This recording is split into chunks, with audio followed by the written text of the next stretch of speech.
You know that feeling, right? You're on a Disney ride, completely lost in it. The music, the sets, everything is perfect. But then, what happens when it all just stops? For a lot of people, that's actually when a whole new kind of adventure kicks off. And yeah, as TPM Vids points out, it's gonna happen. I mean, think about it. These are incredibly complex machines running all day, every day. Breakdowns are just part of the deal. But the funny thing is, this interruption, it's not always a bummer.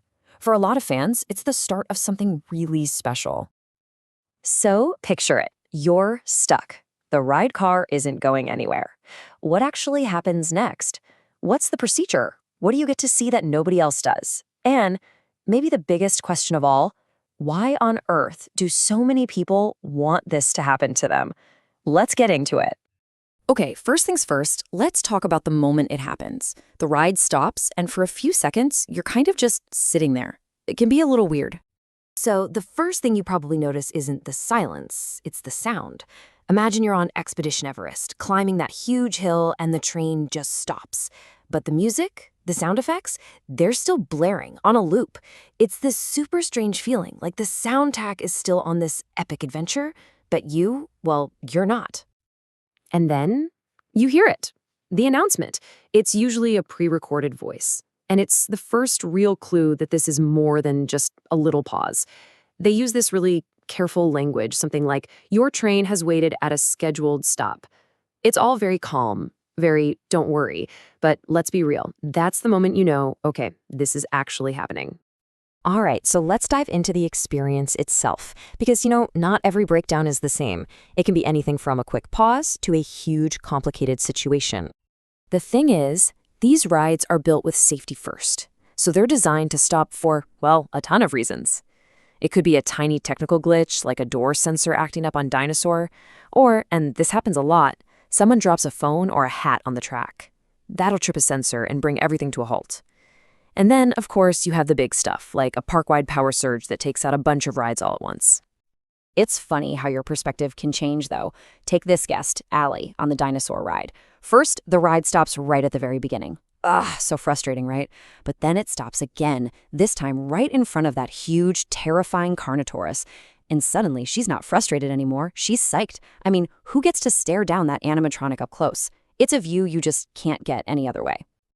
But let's talk about the holy grail for Disney fans, the moment everyone secretly hopes for, when the work lights flick on. This is when the magic gets peeled back, and you see how it's all really made. Okay, a perfect example is on the seas with Nemo and friends. In the ride, in the dark, you've got this super scary anglerfish lunging right for you. It's terrifying. But then, the lights come on, and what do you see? It's actually a pretty small fish model on a simple little mechanical arm. The whole illusion is just darkness and perspective. It's so cool to see the trick. And what about the door room in the Monsters, Inc. ride? You know the one. It feels like this impossibly huge warehouse with millions of doors stretching on forever. It's mind-blowing. But when they turn on the lights, you see you're actually in a pretty small room, lined with mirrors. It's a classic infinity room trick. And honestly, seeing how it's done doesn't ruin it. If anything, it makes you appreciate the cleverness behind it even more. It's not just old school tricks either. On a super modern ride like Test Track, a breakdown shows you just how much is powered by tech. With the show lighting, you're zipping through these complex, futuristic environments.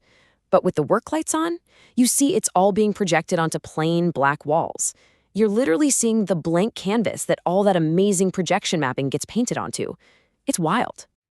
Okay, so the lights are on, you've been sitting for a while. It's pretty clear the ride isn't starting up again anytime soon. This is when the next phase begins. And of course, Disney has an official, very cool-sounding name for it. They call it an in-show exit. And that's exactly what it is. It's the official term for when they have to evacuate guests from an attraction. And this isn't some chaotic, everybody-run situation. Oh no. It's a super structured, totally safe process that often means you get to walk right through the middle of the ride. So here's how it usually goes down.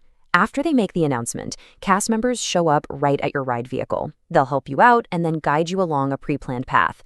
And this is the cool part. That path often takes you directly through the show scenes. All of a sudden, you're on this exclusive walking tour that money literally can't buy. So to really get a sense of how different these evacuations can be, let's look at a pretty crazy case study. On August 29th, 2025, a huge power surge just rocked Walt Disney World. We're talking more than 40 rides going down all at once, across all 4 parks. It basically turned the entire resort into a giant experiment in in-show exits. And during that one event, your experience completely depended on where you happened to be sitting. You've got Alex over on Living with the Land, who got a pretty quick and pleasant walk through the greenhouses. No big deal. Then you have Bryce on Pirates of the Caribbean, who got an amazing up-close look at the animatronics. But then there's Daniel on Soaring. He was left hanging, literally suspended way up in the air for over an hour. So 1 power surge, 3 totally different experiences. So this brings us back to that big question, right? If it can be inconvenient, maybe even a little scary like hanging on Soarin', why do so many Disney fans actually hope this happens to them? I think this quote from Rick, a guy who got stuck on Rock and Roller Coaster, just sums it up perfectly. He says this is actually a dream for some people. He'd been waiting for something like this to happen for a long time. So for him, this wasn't an inconvenience. It was a dream come true. And remember Bryce from the Pirates ride? He flat out said getting an in-show exit was a bucket list item for him. He called it the best day ever. Think about that. This isn't just someone trying to be positive about a bad situation. This is pure joy from something going wrong. And this is maybe my favorite story of all. A family was on the Jungle Cruise, and the mom told the skipper that her son had always wanted the boat to break down. Well, what do you know? It actually happened. And the skippers, being the legends they are, just rolled with it. They turned the whole rescue operation into part of the show, making jokes the whole time. They made that kid's very specific, very awesome dream a reality. So, when you get down to it, why is this so magical for people? Well, it's because you stop being just a passenger on a ride. For a few minutes, you become an insider. You get this incredibly rare behind-the-scenes tour. You see the artistry, the engineering, all up close. And maybe most importantly, you walk away with a story that is 100% yours. So that really leaves us with one last question to chew on. When a ride breaks down and the work lights come on, is the magic ruined? Or is it something else? Is it a rare invitation to see how the magic is made? A quick peek behind the curtain that makes you appreciate the whole show even more?